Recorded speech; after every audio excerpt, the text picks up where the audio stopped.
Hey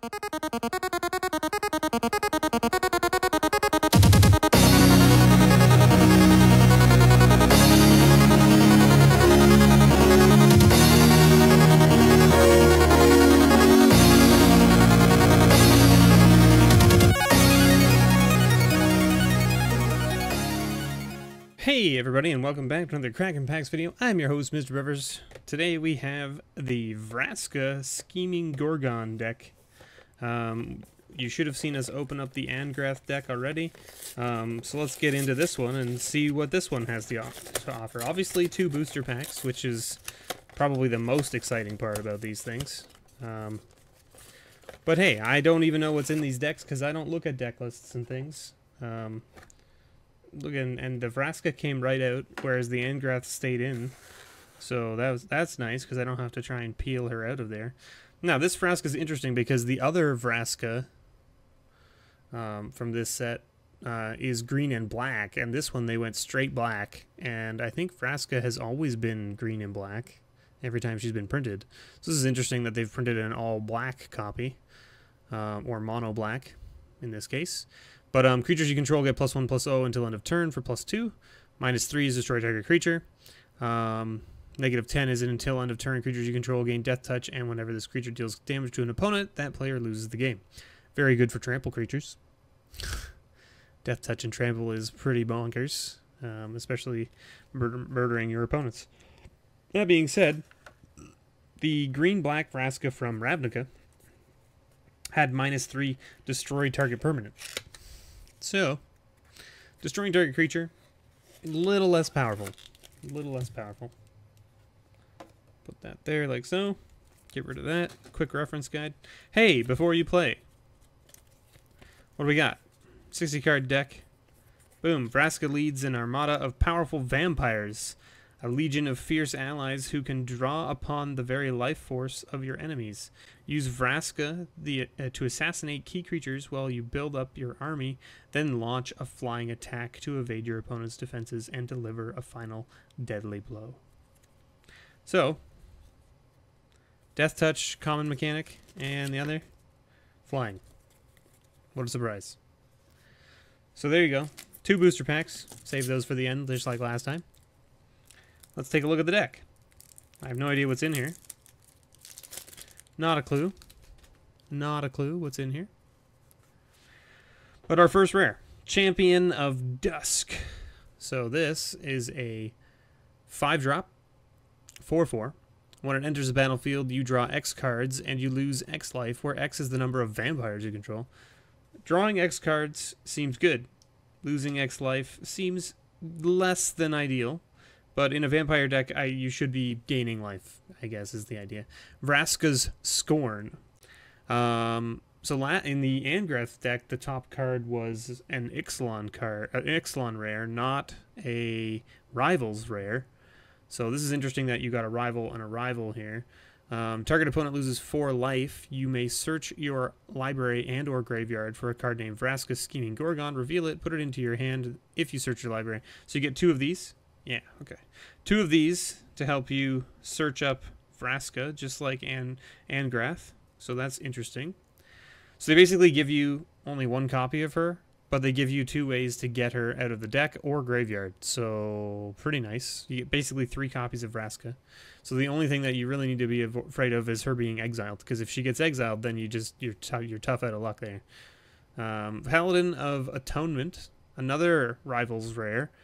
A 1/1 for 2. At the beginning of each upkeep, if you lost life last turn, put a 1/1 counter on Paladin of Atonement. When it dies, you gain life equal to its toughness. So it's not horrible.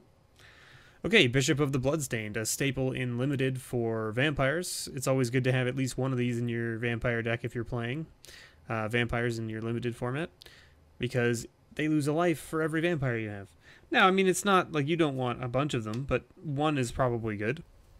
Deathless Ancient, very, very good in vampire decks.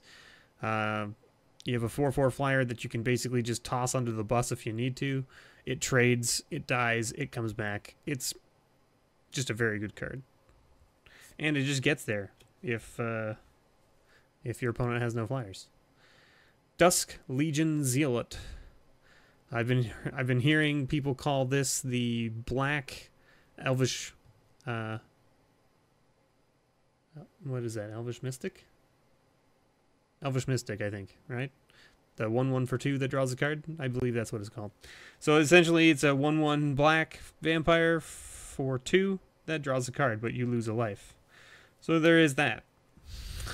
Queens. So far, I've seen a lot of ways to lose life, and only one way to gain life. Paladin of Atonement is the only way to gain life, and it's only if he dies. Queen's Bay Soldier, just a bear. Your good old bear. Alright, Skymarch Bloodletter. Staple for the vampire deck in Ixalan.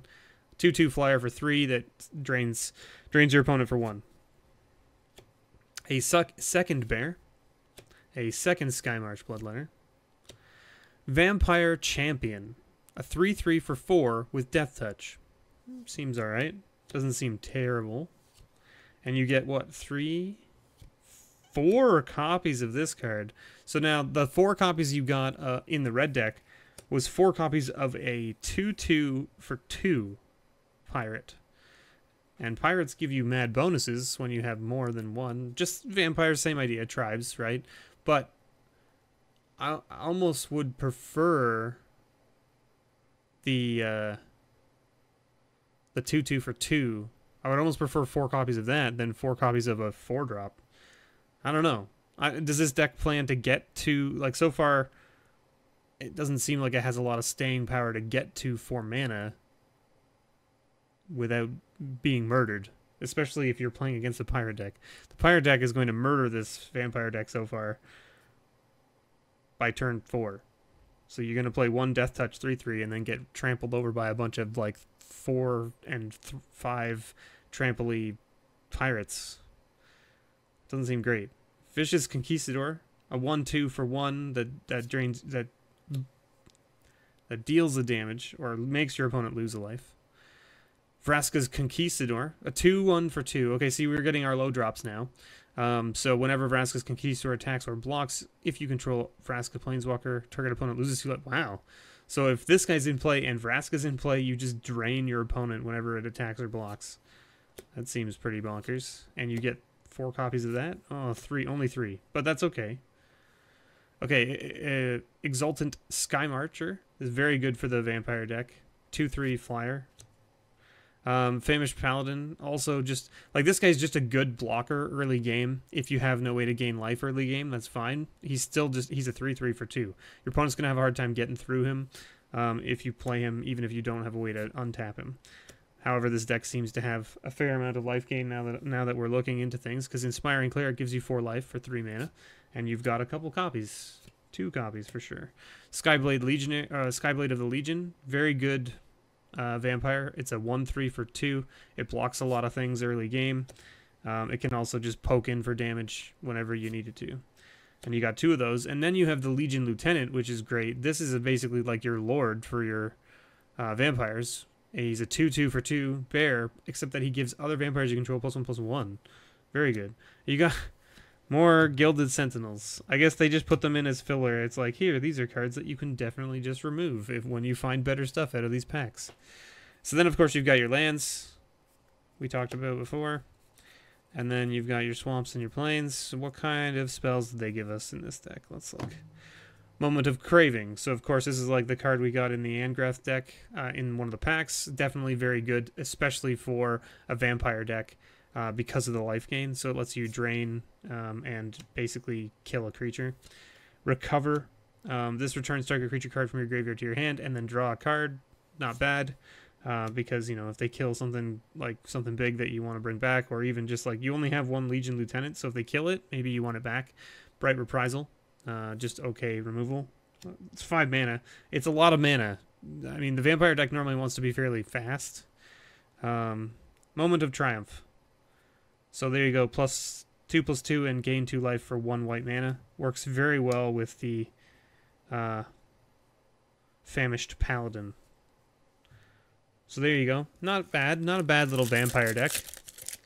It's interesting to me that Vraska is the planeswalker leading the vampires, especially since she's mono black, and this is a black-white deck, whereas Angrath is a black-red pirate lord, and so he leads a black-red deck. I would have thought that this would have been just like a mono black vampire deck as opposed to a white black vampire deck, but like you kind of need it to be white black if you're playing vampires. So we got a frilled Death Spinner, Sun Crested Pterodon, Knight of the Stampede, Fathom Fleet Border, Cleansing Ray. This card's actually very good in Limited. A lot of people will play one-offs of vampires and things if they're playing white or black. So it's definitely a very good card, especially since it also removes enchantments. Waterknot, which we've seen before, sorry.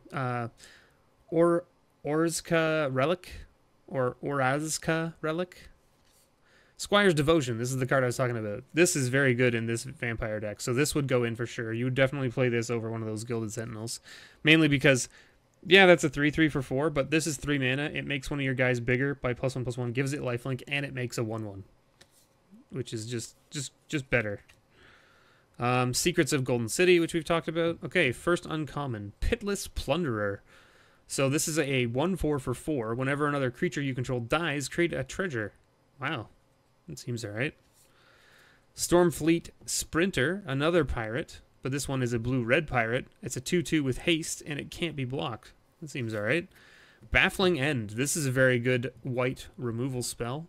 It's essentially like a O-ring, but a little worse, because if this leaves play, well, it's not necessarily worse. It's actually maybe better than O-ring, because if you O-ring a 6/6 Trampler, and then they blow up the O-ring, they get the 6/6 back. If you Baffling End their 6/6, oh, you can't. It's only the converted mana costs 3 or less, so you can't get their big creatures. So maybe it's worse than O-ring just because it doesn't do everything. It only does converted mana costs 3 or less, and it's only creatures, whereas O-ring is permanents, I believe. So yeah, not better than O-ring. Not better than O-ring by far, but still not bad. Not a bad little removal. It definitely gets rid of something big, like it gets rid of something in your way. And then if they manage to kill this, then they get back a 3/3 Trampler. This is an interesting card. Sphinx's Decree. I have never seen this card. So each opponent can't cast instants or sorcery spells during that player's next turn. Wow. That's an interesting card, especially in multiplayer formats. Wow. All right. Oh, man, we got a foil flip.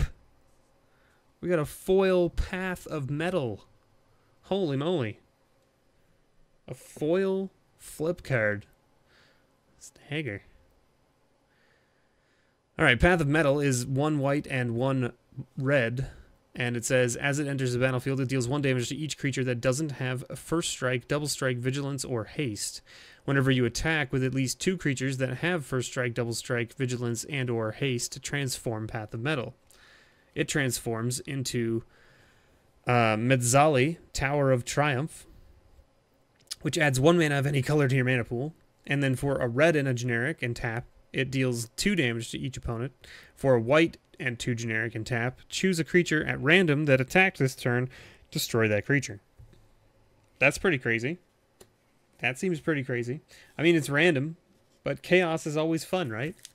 Who doesn't like a little chaos in their life? Right? Second pack. Okay, we're going to skip any cards that are off color. Alright? Sun Sentinel, not bad. Dinosaur Hunter, these cards are both very good.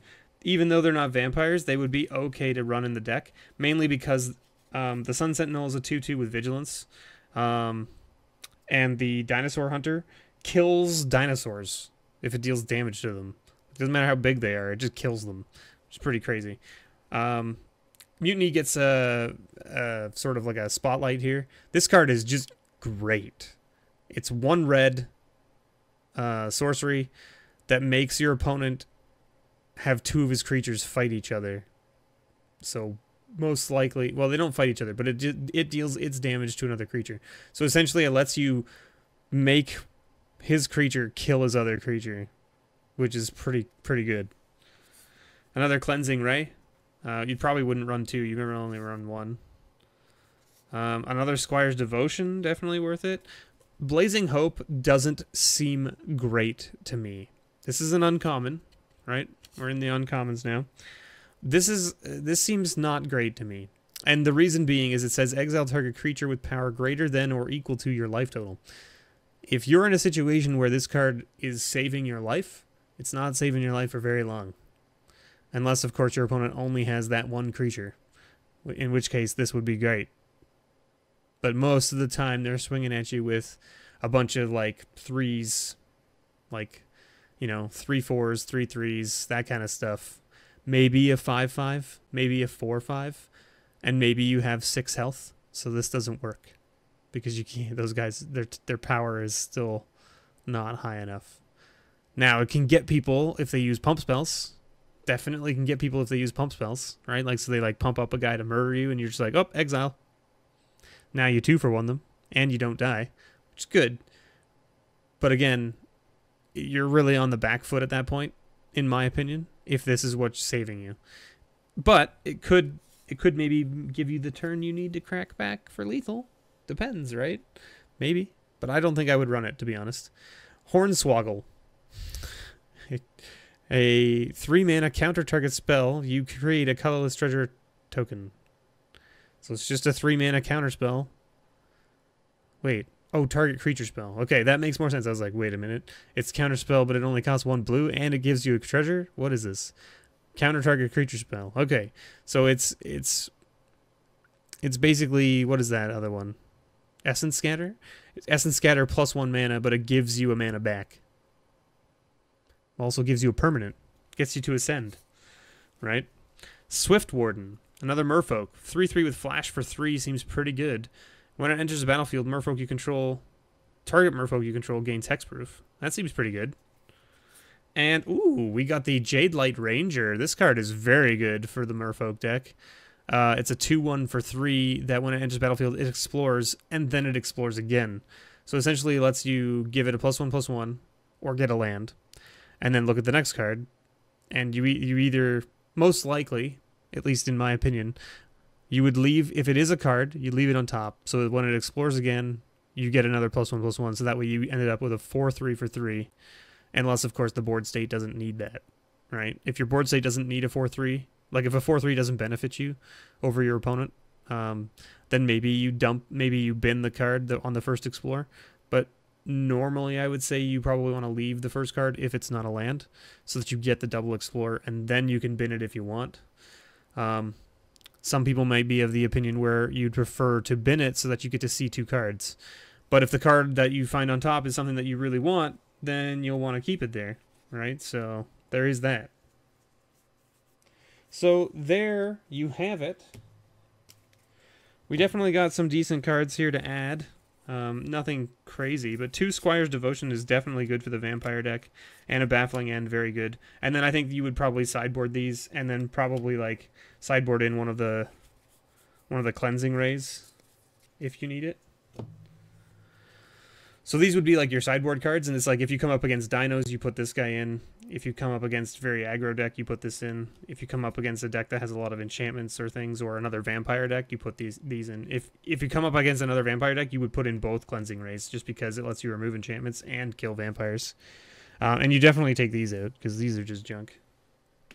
Get those junk out of here.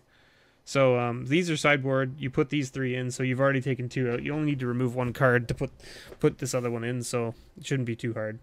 And we got some pretty cool... We got a foil flip card. I mean, I can't complain about that. That's pretty sweet.